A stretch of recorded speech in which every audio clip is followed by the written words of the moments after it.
Welcome to Truth Behind History. The stories are real, the impact is lasting. Today, we're diving into a strange but powerful maritime standoff known as the Cod Wars. Yes, you heard that right, wars over codfish. But beneath the fishing lines and frozen waters lies a story about national survival, sovereignty, and the ripple effects of global systems. So let me ask you this: what happens when two nations desperately depend on the same resource to feed their people, and only one of them can control it? To understand how we got to the point of trawlers clashing in icy seas, we first need to rewind the tape to the late 1940s and early 1950s, right after the dust of World War II had settled. Europe, though victorious in war, was battered, hungry, and economically fragile. Entire cities lay in ruins. Supply chains were broken. Rationing was still in effect in places like Britain, and food security wasn't just a public concern, it was a matter of national survival. Now, imagine being a country surrounded by water, like Britain or Iceland. You don't have vast plains for farming or miles of agricultural breadbasket. So what do?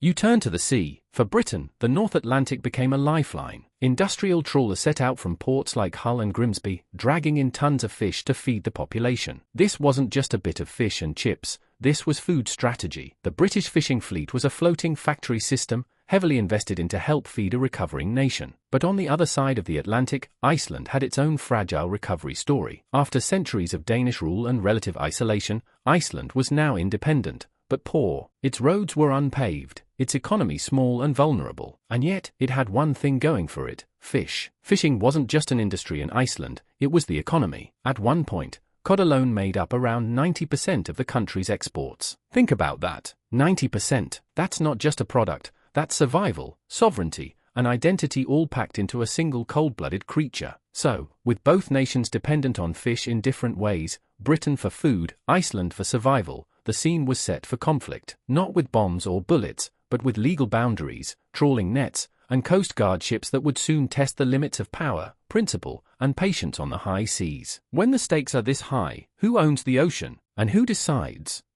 Now, let's set sail into the First Cod War of 1958, a conflict that, while it may sound like a dispute between fishermen, quickly turned into a geopolitical chess match between a rising Iceland and a still imperial Britain. Here's the setup. In 1958, Iceland did something bold. It extended its territorial waters from just 4 nautical miles to 12. That might not sound like much, but in international terms, it was a seismic shift. Why? Because those extra 8 miles weren't just water, they were fishing grounds, rich, cod-filled zones that British trawlers had been harvesting for decades. Iceland didn't ask permission. It didn't wait for international treaties to catch up. It simply acted. Why? Because it had to. For Iceland, this wasn't a power play, it was an act of self-preservation. The country's economy was a one-legged stool, balanced almost entirely on the fishing industry. If foreign fleets overfished their waters, Iceland could collapse. But Britain?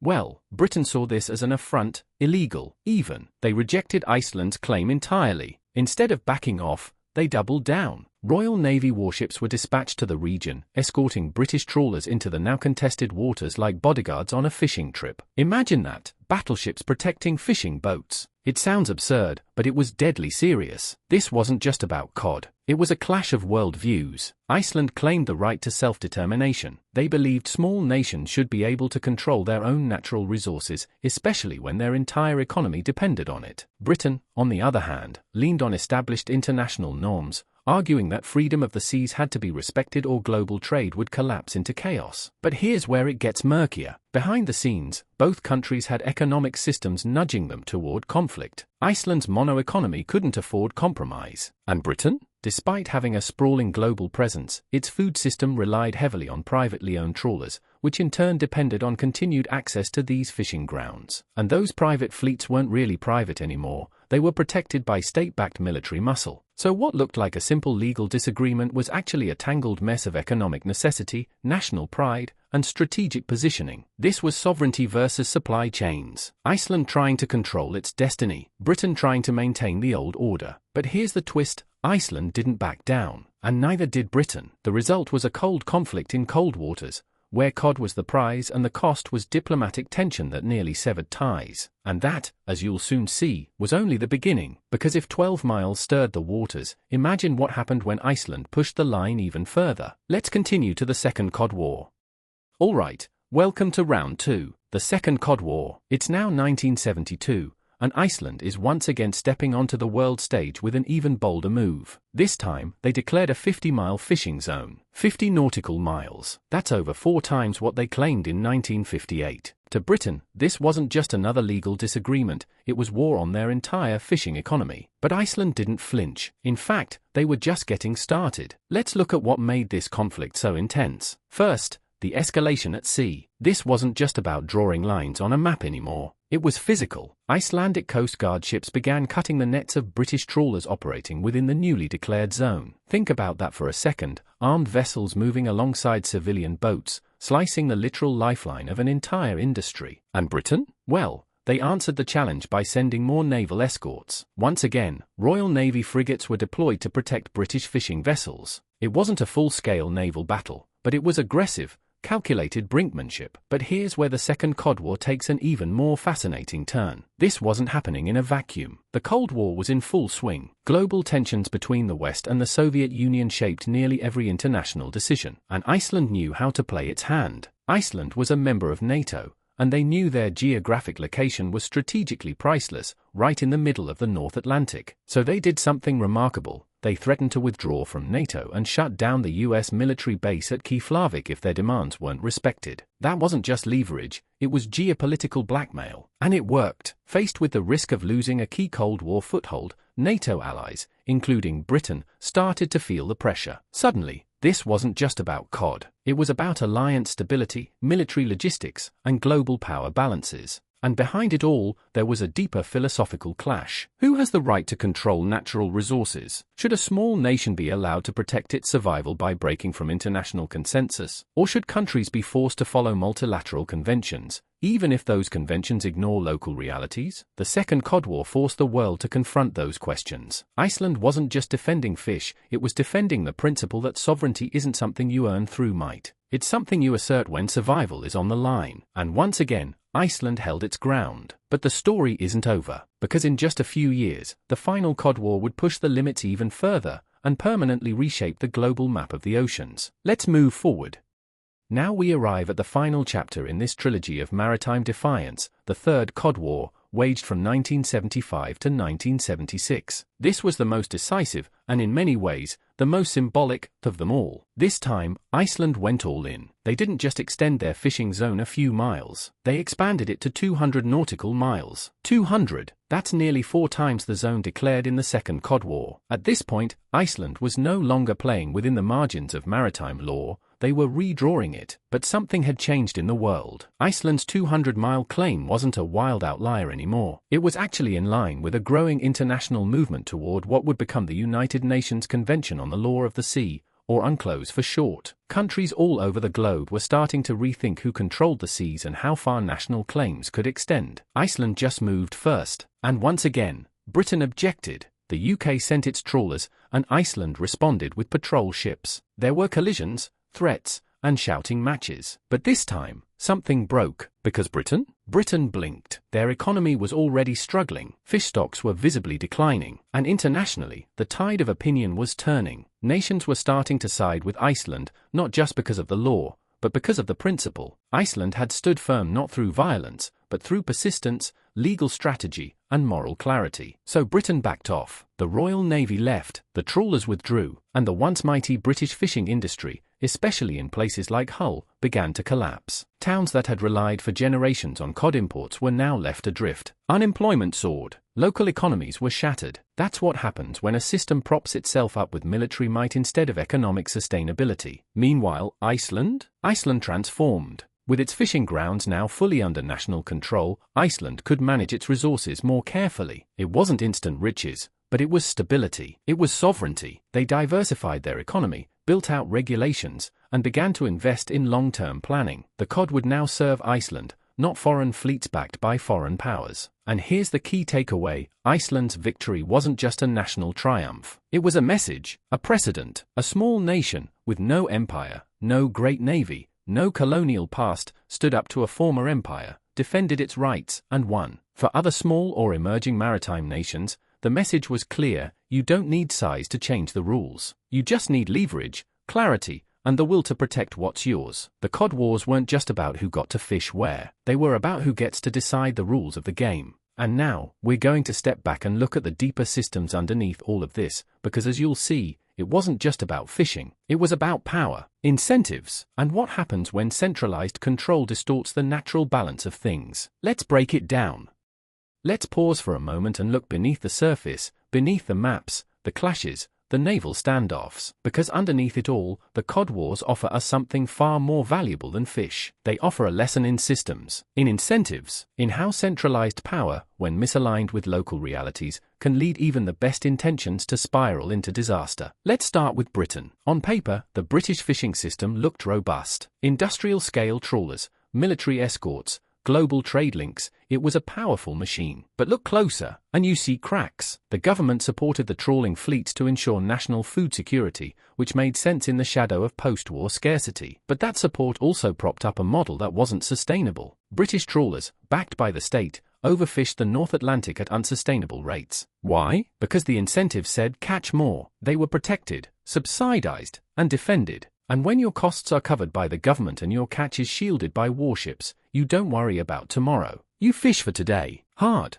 and that led to collapse. The very policy meant to ensure security ended up weakening the resource it depended on. Overfishing depleted cod stocks, and when Iceland closed its waters, there was nothing left to fall back on. That's the danger of centralized planning. It can turn short-term fixes into long-term failures. Now let's look at Iceland. Unlike Britain, Iceland didn't have a military-industrial fishing complex. What it had was necessity, and necessity, as it often does, inspired smarter incentives. Because Iceland's economy was so dependent on fish, they had every reason to protect it. Local fishermen, local policymakers, and coastal communities all had skin in the game. If the fish disappeared, so did their livelihood. So instead of maximizing short-term catch, they focused on sustainability. And over time, this local stewardship preserved their fish stocks. That's what we call incentive alignment. When the people closest to the resource are also the ones most affected by its decline, they manage it better. There's no distant bureaucracy, no false sense of protection, just a clear, shared interest in not ruining your future. And that brings us to the unintended consequences. By protecting British trawlers with naval power, the government gave those fleets the illusion of economic health. But it wasn't real. It was like scaffolding holding up a building with a crumbling foundation. When the support was pulled away, the whole thing fell. Meanwhile, Iceland's more decentralized,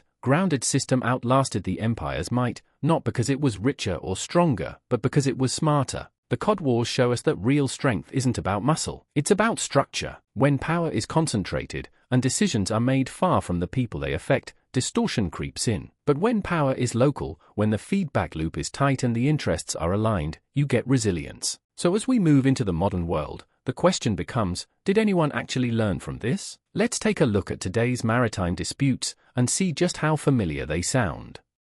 Now let's fast forward, because if you think the Cod Wars were just a quirky Cold War footnote, think again. Today, the same battles over fish, territory, and sovereignty are playing out again. Only now, the players are bigger, the stakes are higher, and the tools are far more advanced. Let's start in the South China Sea. This region has become one of the tensest geopolitical flashpoints on the planet. Why? Not just because of oil or gas, not just because of shipping lanes, but because of fish. Yes, fish. Hundreds of millions of people depend on seafood for protein, and many coastal economies in Asia rely on fishing as a primary industry. China has claimed vast swaths of the South China Sea using something called the Nine-Dash Line, building artificial islands and backing its claims with naval muscle. Other countries, Vietnam, the Philippines, Malaysia, reject these claims. But with no clear enforcement mechanism, it becomes a game of escalation and presence. Sound familiar? Just like Britain once did, China is using state-backed power to secure access to contested waters. Just like Iceland, smaller nations are trying to hold their ground. The only difference is that now, satellites track every vessel, and drones patrol the skies. And it's not just Asia. Let's head north. As Arctic ice melts,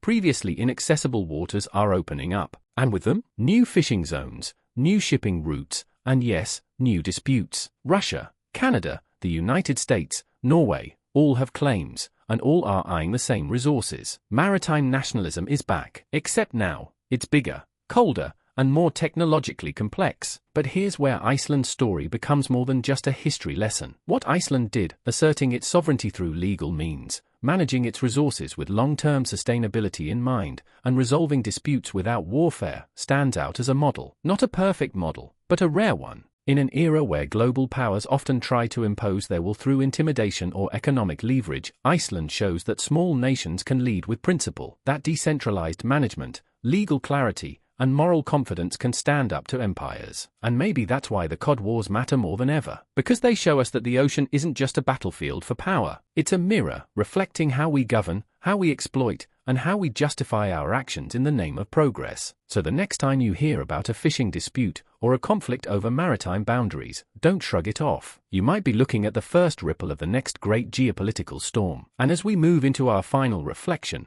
we'll ask the deeper questions, not just who controls the ocean, but what these conflicts reveal about the morality of power, the limits of control, and what it really means to survive on a planet defined by scarcity. Let's wrap it up.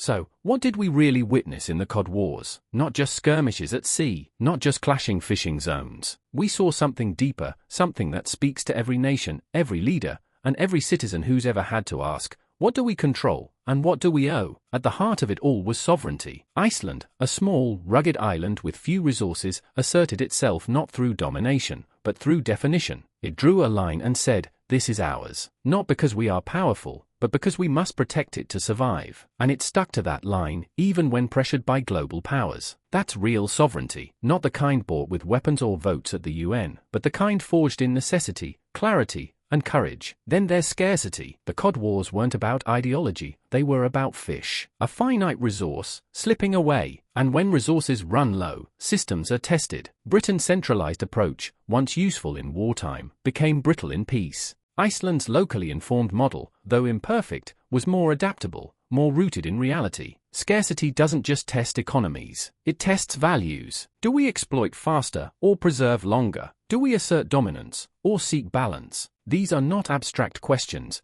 they are survival strategies in a world that is running out of easy answers. And finally, we confront the morality of control. When a government uses naval force to protect industrial overreach, what message does that send? When a small nation is told to back down or face isolation, what kind of international order is being enforced? The Cod Wars reveal a quiet truth. Control without accountability breeds fragility. But control built on feedback, transparency, and real stakes, that kind of control becomes stewardship. It's not about owning the sea, it's about living with it. So the Cod Wars weren't really about cod, they were about systems, values, and foresight. And they're still happening, just with different players, different technologies, and far bigger consequences. If we want to navigate this century's storms, whether they're economic, environmental, or geopolitical, we'll need to remember the lessons of those cold North Atlantic waters. And maybe, just maybe, we'll realize that the smallest nations sometimes have the clearest vision. Thank you for watching. If you enjoyed this video,